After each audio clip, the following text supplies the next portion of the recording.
Hi, everyone. This is Mindy Eggen for Scrapbook and Cards Today magazine. And today I am sharing bonus inspiration using the Let's Stamp Together kit from July 2025. So today I will be creating a tag and a mini slimline card. The first thing that I'm going to do is take the stamp set from the Let's Stamp Together kit. These are all designed by Gina K Designs. And I'm going to take that large image and stamp it onto layering weight white cardstock. Now, I like to start with a light color ink first. So that means I'm going to leave my image in my Misty stamping tool. The color I'm using today is Skeleton Leaves. So I'm going to stamp the image down. Again, make sure to leave the image in your Misty if you want to restamp it in black ink, which is what I prefer to do. The main reason that I do like doing that is because then I don't risk smearing any black ink if I were to have stamped in black first. So I will get more true to color when I do my ink blending. I'm going to be bringing out the double background one, which doubles as not only two backgrounds on the other side, but it also, when you flip it over, is a grip mat, which is going to work great for holding my cardstock in place. And then when I line up the stencil, it is also going to hold my stencil. So I'm going to line up the large floral image stencil, and I do take some post-it tape and I mask around that because I tend to get a little overzealous when I'm ink blending and I don't want to get any excess ink onto my cardstock. And then once I have those areas masked off, I'm going to bring in my first color of ink. This is going to be light carnation. All of the inks that I'm using today are from Gina K Designs. I'm starting with a mini blending brush to lay down a base color. So this is a really nice light pink.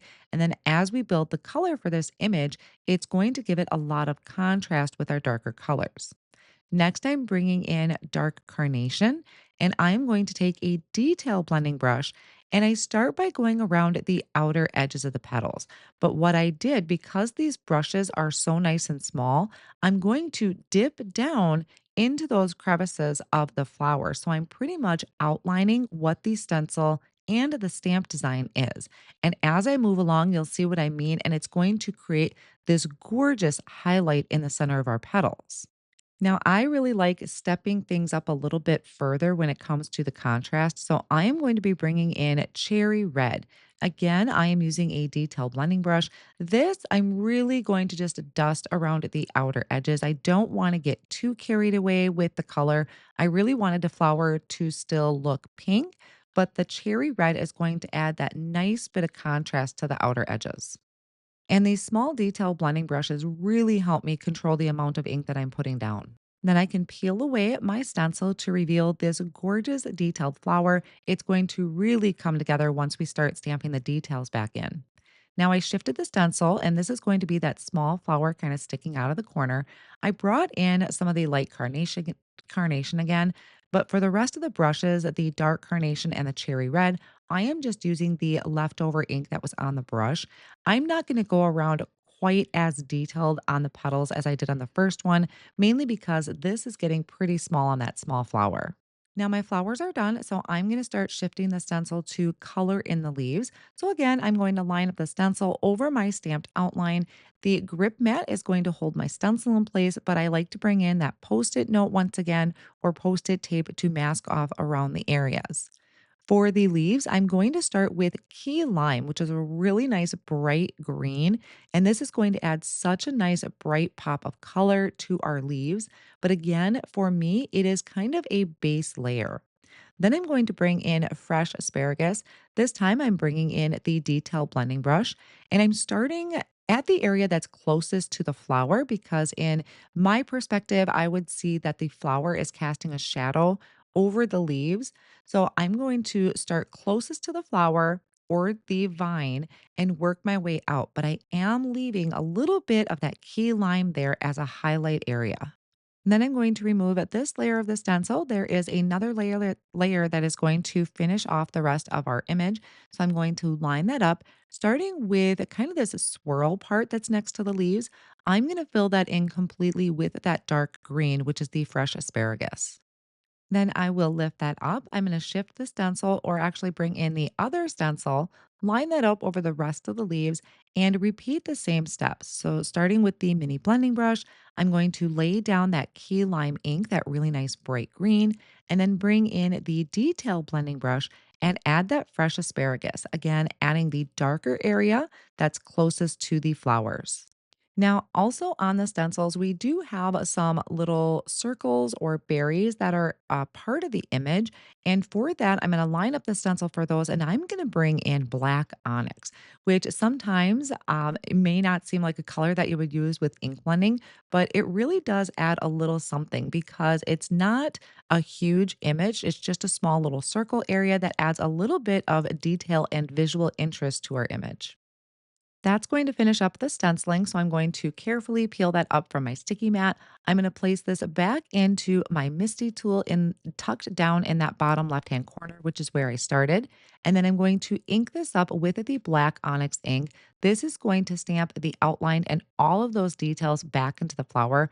And this is where, to me, the magic really happens and just pulls everything together. Sometimes I feel like I need to stamp it twice, especially if there is a lot of detail in there. So I always readjust, make sure my cardstock is tucked in that bottom corner, and then I can stamp it again. There is a coordinating die in our Let's Stamp Together kit for this image. So I'm going to line it up, hold that down with a low tack tape, and then I'm going to bring in my Gina K Designs Intracut die cut machine, and I'm going to run this image through it to die cut it out. Then off screen, I do have another one that I did the exact same way. So this is where I'm going to create two projects. And I wanted to change it up a little bit and do something different as far as the sizes. I'm going to start with a tag, and this comes from the Gina K Designs Shaker tag. I'm just holding that down onto my work surface with some repositionable tape. And then I placed the stencil that's in the Let's Stamp Together kit over the top. And I have a blending brush that I use for my sea glass ink. It still has some leftover ink on there. So I'm going to use that up. It's going to create a very, very light background. I know on camera it's really hard to see it, but you can definitely see it in person. It was just enough to add a little something to the background without taking away from the image. For the second project, I'm going to create a mini slimline card, and I'm doing the exact same thing where I held that cardstock down with some repositionable tape, placed the stencil over the top, and just real light-handedly went over it with that stencil and the sea glass ink. Off screen, I did die cut another one of these images from plain white cardstock. I layered it together with the Connect glue that I have in a fine tip bottle. And I also went ahead and stamped sentiments off of that stamp set that's included in the Let's Stamp Together kit. So those are stamped in black onyx ink. I also die cut out about two or three of them to layer together and stack my die cuts. And then I can place that over the top onto my card front. So here is my mini slimline card, really quick and easy, has beautiful stitching along the side of it. And then I can finish off my tag. This I thought would be really pretty where it has the edges kind of hanging off the side a little bit. And this would look really nice on a gift bag. So again, I stacked and layered my die cuts. I'm adding this to the top of the tag. And then I can always add twine or ribbon or whatever is going to match my gift bag for my tag. And there we have it, two more finished projects. I hope these inspire you using your Let's Stamp Together kit from July 2025, featuring products from Gina K Designs. Thank you all so much for joining me and have a wonderful day.